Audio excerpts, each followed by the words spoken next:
Hunger makes honest men private. Dagon had bread under his left arm, not much. Enough to become ashamed of if discovered and not enough to become generous with if praised. The worst amount. He had intended to eat it after the crowd thinned. The crowd had not thinned. People followed Jesus badly. That was Dagon's professional opinion. They followed like people who had forgotten roads require return. Jesus was speaking somewhere ahead. The wind did what wind does with truth. Crowds were supposed to want something obvious. This crowd had too many hungers layered together, and Jesus seemed to move among them as if he could hear each one separately. Dagon sat on a low rise where he could see exits. Mara appeared beside him carrying a water jar. He did not ask how she found him anymore. Some people were answered by roads. Mara was answered by need. "You are far from the teaching," she said. "I hear better at a distance." That is not usually true. It is when people near the speaker forget they have elbows. She lowered the jar and sat without asking permission. "You have food." Dagon looked at her. That was not a question. "No, then why say it? To see if you would lie, and you are thinking about which lie fits the weather." He should have moved away. Instead, he adjusted the cloth under his arm, which was as good as confession to anyone with Mara's eyes. "A man can have food," he said. "Yes. A man can keep food. Also, yes. Then we agree." "No." He looked toward the crowd. Children had begun to lean against mothers. Men who had stood tall for the teaching now shifted weight in the old dance of tired legs. Somewhere a baby cried, and the sound spread hunger through the people faster than any speech. "They should go," Dagon said. "Some say that. Some are correct." Mara poured water into a small cup and handed it to him. He took it because his pride had lost too many battles with thirst to pretend anymore. "If they go now," she said, "some will not reach food before dark." Then they should have thought of that before following a teacher into nowhere. "Have you never followed something too far?" He drank. The water was not berry sweet. It tasted of clay and dust and the jar's cold belly. "I follow roads," he said. "Roads are worse. They pretend not to ask for faith." He almost smiled, almost. Movement passed through the disciples near the front. Dagon could not hear the words, but he knew the shape of a practical argument when he saw one. Men pointing toward villages, spreading hands to show emptiness, looking at the crowd the way Dagon looked at a locked chest. "There," Dagon said. "Sense has arrived."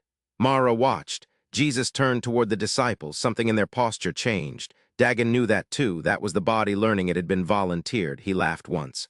"What?" Mara asked. He told them to solve it. "Can you hear?" "No, I can see a man regret being close to holiness." That made her smile despite herself. Then the small food appeared. At first, Dagon thought his own guilt had learned to walk. A boy near the front held out loaves and fish, not enough for a family with appetite, certainly not enough for the crowd. The sight of it irritated Dagon more than if there had been nothing. Nothing would have kept the problem clean. Small food made everyone responsible for what smallness meant. The boy looked terrified, not of Jesus, of the crowd seeing what he had. Dagon's hand closed around his own wrapped loaf. Mara noticed. Of course she noticed. "Do not," he said. "I did not speak. You were about to." "No, you were about to look." She turned her face toward him fully then. Dagon. He hated his name in her mouth when she used it gently. It gave him nowhere to put the fight. "It is not enough," he said. "For whom? For them." "No. Then what is the point?" "Maybe enough is not where it begins." He looked away first. Jesus took the small food. The crowd quieted unevenly, like a field settling after wind. Jesus lifted the food and blessed it. Dagon felt accused. No one knew about his bread, except Mara and himself. The disciples began distributing. If Jesus meant to perform wonder, why involve the men who had wanted the crowd dismissed? Why make hands that had pointed toward villages now carry bread toward people they had nearly sent away? A man near Dagon received a piece, stared at it, then looked toward his wife. She shook her head. He broke it and gave half to the child between them. Another woman opened a cloth bundle with studied casualness and added something to what had been given. A strip of dried fruit, then someone else. Then someone behind them cursed softly and produced bread with the shame of a man surrendering a weapon. Dagon saw it happen in pockets, not cleanly, not as explanation, as invitation spreading faster than certainty. Mara did not reach for his loaf. She let him keep the decision. The first disciple reached their rise carrying a basket. His face had changed since the argument at the front. He looked tired, confused, and more careful than before. "Bread?" he asked. Dagon stared at the basket. There was bread in it, actual bread, not enough to solve the world, but enough to make his hidden loaf feel suddenly heavier than stone. No, Dagon said. Mara took a piece. The disciple moved on. She broke hers and held half out. Dagon looked at the offered bread, then at the cloth under his arm. Cruel woman, he said. Often, you plan this. I am not that holy. No one is. Eat. He took the half she offered. It was ordinary bread, coarse, a little dry, better than pride. He chewed slowly. Below them the crowd continued changing. Some received, some shared, some still guarded. Children moved more freely once mothers stopped calculating the road back in silence. The air itself seemed less sharp. Dagon unwrapped his loaf. Mara did not look. He knew she did not look on purpose, also cruel. He tore the loaf into pieces and put them into the basket when the next disciple came by. The man did not praise him. Dagon was grateful. Praise would have ruined the whole thing. But the disciple's eyes flicked to his face for one moment, not knowing him, not judging, only registering that another hidden thing had entered the open. The basket moved on. Dagon felt lighter and angrier for it. It still is not enough, he said. Mara watched the crowd. Then it will have to travel. That sounded like something Jesus would say, which made Dagon distrust it immediately. The sun lowered. People ate. Not a metaphor, not a lesson dressed in bread. They ate. Dagon held to that because a hungry person deserves the dignity of plain fact before anyone turns the meal into meaning. They ate. And somehow, when the baskets came back, there was still bread. Dagon did not know how much had been hidden, how much had been blessed, how much had been multiplied, how much had been opened by shame turning into courage. Anyone who claimed to know all of it was lying or too holy to trust. He knew only this: the crowd had been too large. The food had been too small. Jesus had refused to send them away. And by evening, Dagon's own bread had traveled farther than his fear.